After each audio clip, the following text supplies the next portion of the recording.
Welcome to the Espresso Arc. Grab a cup of coffee and join us. Tonight we have caramel frappe. Yummy! Extra sweet because I like it that way. Yep, it's really sweet. I don't like it that way, but... Okay. Today, we are going to be discussing the Huntrix character arcs, as well as Gino's, because he rocks. So, not only that, we'll be going over just some stuff we noticed about the Hunters' past and future, some foreshadowing we saw at the end. Okay, so, starting us off, what did you think about Huntrix? First of all, who's your favorite character? Favorite character? I like... Wait, can I pick any of the characters, or just one of the Hunters? We'll start with Huntrix. Okay, Huntrix. Just Huntrix. We got Mira, because she's a sassy queen, and we love her for that. I actually like Zoe a lot, but I might be a bit biased. I really like rap, so... And Zoe's the rapper of the group, so... And she's cutesy! Super happy.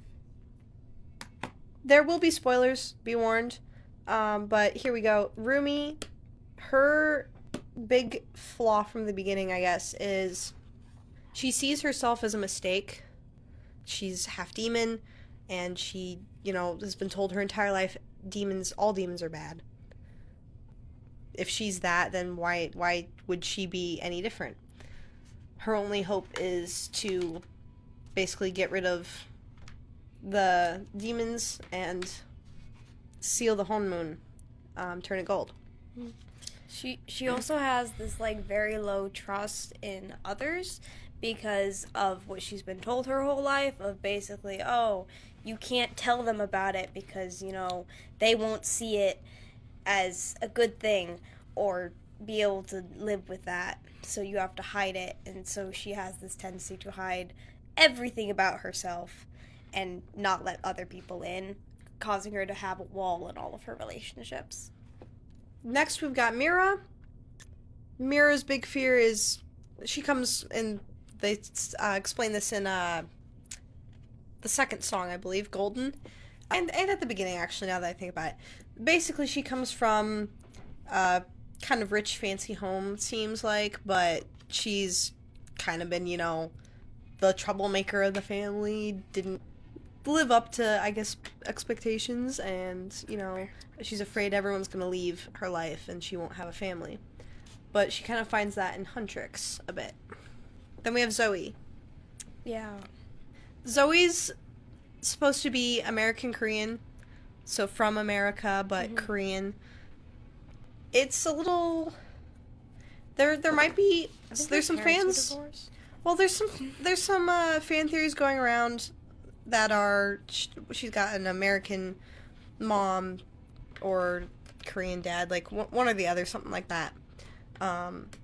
And they both live in different areas, and she can't fit in, basically. She doesn't know how to fit in the areas when comes from both those different cultures.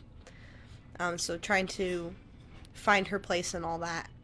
Find her place, and she has this tendency where she's very, very bright, bubbly, and happy, but the reason she can be like this is because she's, searching for some kind of acceptance, which she, originally kind of near the start of the show finds in her fans, but it's looking for some kind of, close relationship where she can just be herself. So we follow Rumi's arc, basically. She's dealing with that. We see they set up for it in the first half of the movie. All this stuff.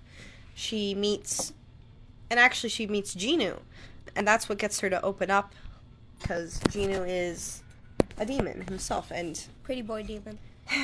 He's trying to get her to open up to him so that he can take advantage of her for his own personal reasons,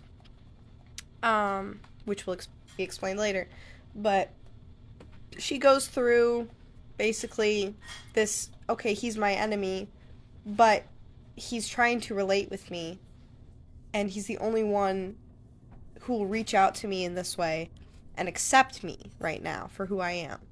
Everyone else so far, the only person I think she's opened up to about this is her, I guess, her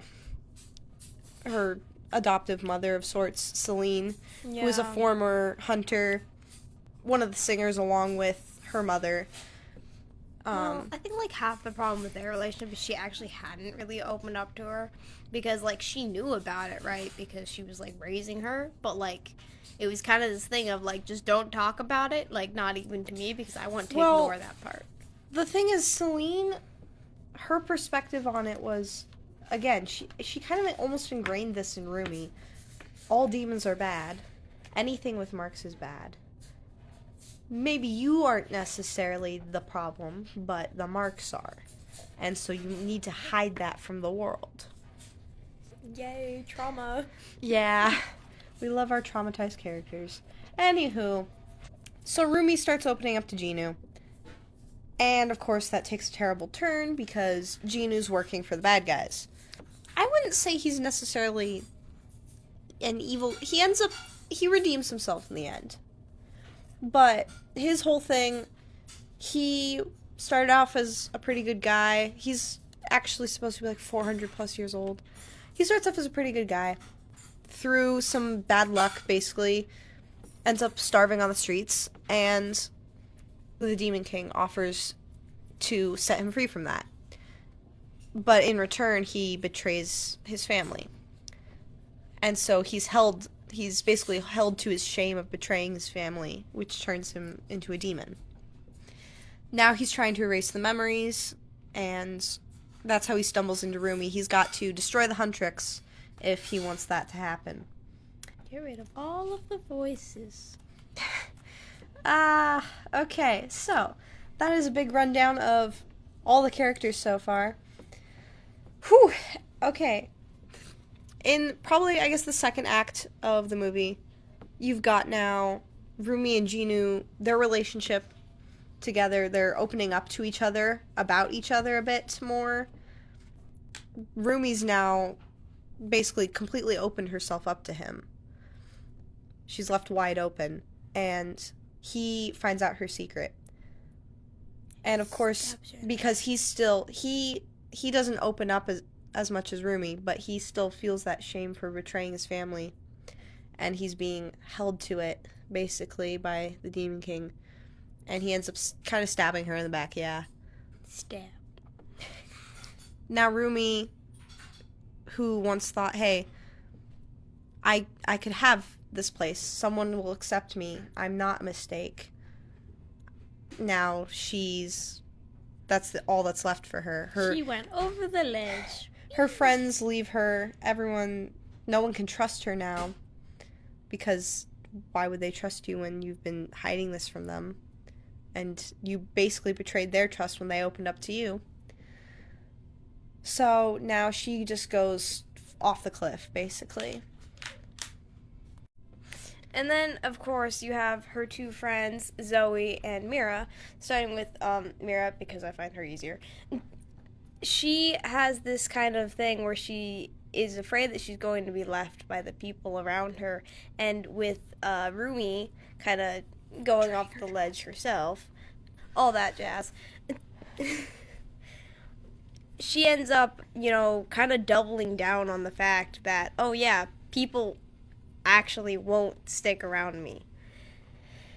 And then you have Zoe, who's kind of just the glue here in this relationship, I guess, in a certain sense, because she's trying to be, the happy one that can help people stay together. And she's looking for acceptance herself, and when she doesn't find that because she sees her friend group breaking apart, she blames that on herself. Yeah, and so then we go into kind of our third act here. There's nothing left for Rumi now, at this point.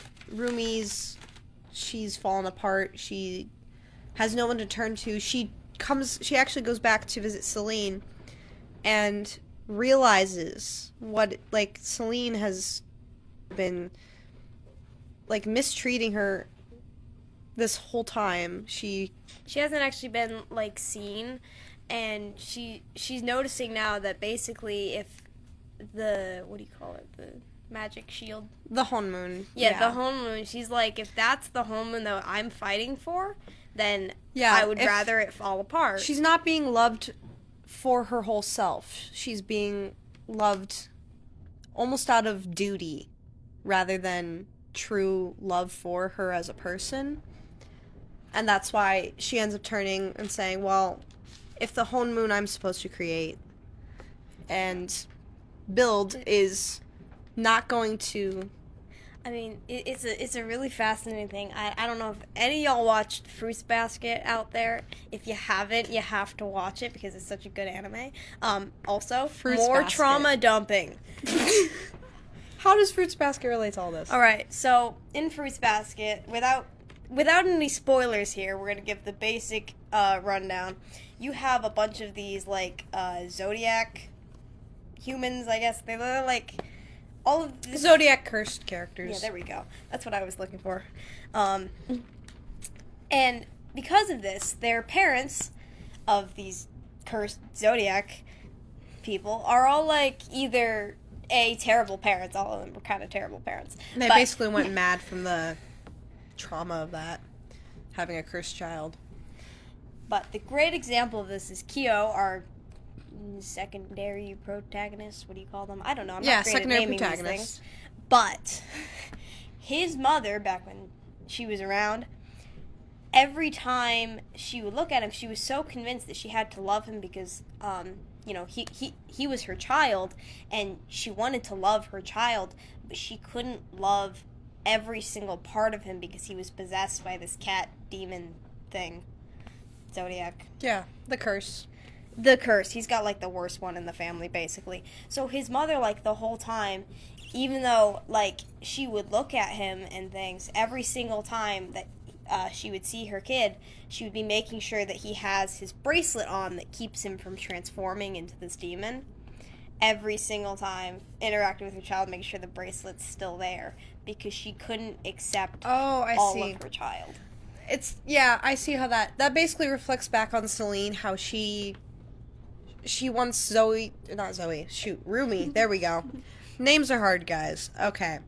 She's basically telling Rumi, you need to cover up, you need to hide the patterns to be yourself. You need to hide yourself to be yourself. And what Rumi ends up realizing is, well, who cares, basically? I need to be me. I need to be all of me. And I need to find someone who's going to love me for all of me. Yeah. That's it. And she ends up destroying the Honmoon. Spoiler. Big spoilers here. Guys, there are so many spoilers here. If you were hoping for something that wasn't spoilery, then you came to the wrong place, okay? Just drink more coffee. We gave you the Get through plot. this. Okay. This is practically the whole plot. Anywho. So she returns back to, I guess, wherever they're, taking over all the humans and gonna, The stadium. Yeah. KPop Stadium. They're KPop sitting here Stadium. singing their catchy song. Oh, yeah, you got the catchy boy band songs. Because okay. we love them catchy boy band songs. And all the people are hypnotized, of course, because, that's how it works. Baby Salja had his solo. Oh, yeah. Rap solo. Can't speak today. Okay. Well, let me drink more coffee. Yeah. I was listening to the good parts of this, okay?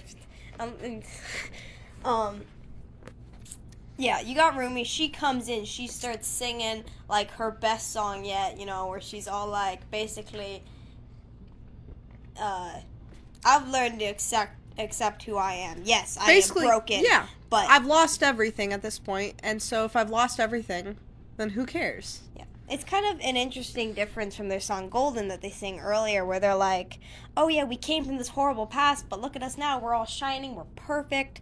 But instead, the song that she sings later on, it's a sign of, yes, we are broken in the past, and those scars are still there, but we've learned to move past them. Yeah, instead of it's, hey, we're covering it up, it's, hey, we are kind of losers. We're not the heroes that you wanted. We're not the big characters. And she ends up, like, getting back together with Zoe and Mira through this song. Because later, before this, they wrote a song called Takedown, which, hateful. So catchy. It's super catchy. Love Twice. Super catchy song. But the song, as Mira and Rumi are talking about it, it's a hateful song. It's, they hate the demons. But it's tearing them apart. it ends up tearing the group apart. Whereas this song, this is a song that's basically, in the movie, it's just improvised, and it's the song they couldn't write. And it brings them back together, and it's the one where they're fighting back against the things that held them back before, and just opening up and being their true selves. So now, our female trio here are Huntrix, back together, Yeah. awesome. We've basically hit the end of their story, but now we've got Ginu here. Poor Gina. We're now in the big battle against the demon boss, everything, okay? And Ginu is left with this. He's betrayed his family. He's now betrayed Rumi. And he can't do anything. He's betrayed them. He's left them. He's no good. This is it. And what he ends up doing in the end is redeeming himself. He comes back and basically saves Rumi. In an effort to not betray her, I guess, to be free of that. To be able to say, I came back for you.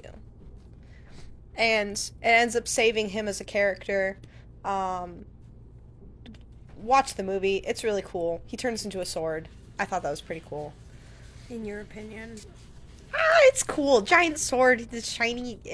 I thought it was awesome. He's cried. Dead, guys. He's dead. She cried. Okay. I did not cry. Anywho, there's our characters there. Great. Everything's happy. We've beat the Demon King. Bubbly world. Everything's like super sparkly again. Something like that. Not Soulja Boy sparkly. It's just, Soulja Boy Sparkle was fun. We got soda pop out of that. Anywho. Now the very, very end. The very end of this movie. You've got your trio. The idea of this is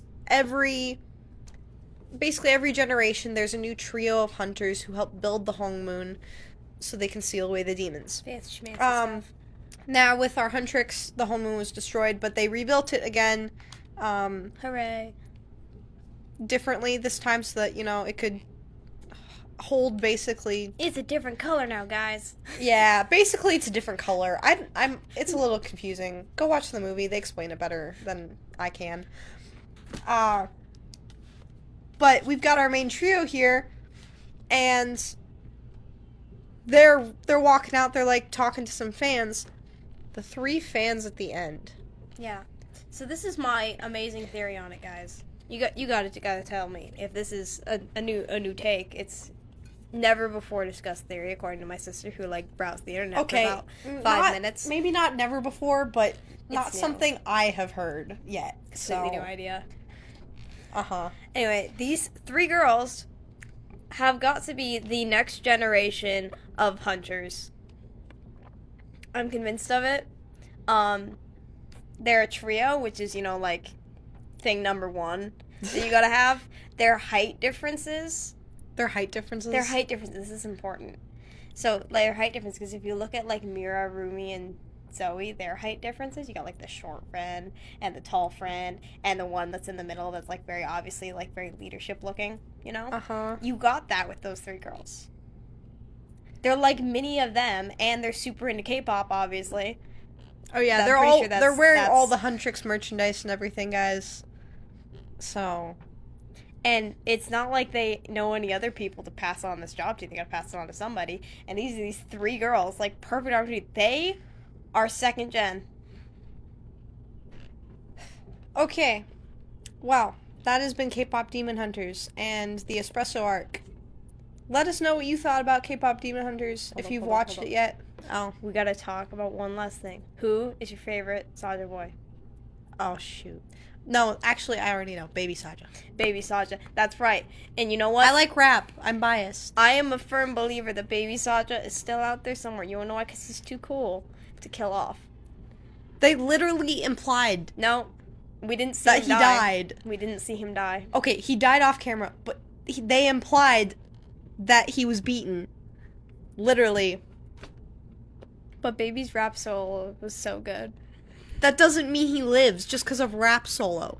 Are you sure? Yeah, pretty sure. Okay. Anywho, let us know what you thought of K-pop Demon Hunters in the comments section. And let us know what you think about my theory, guys. Oh, and comment your coffee, what coffee you decided to drink today. Or tea. Okay, bye. Bye.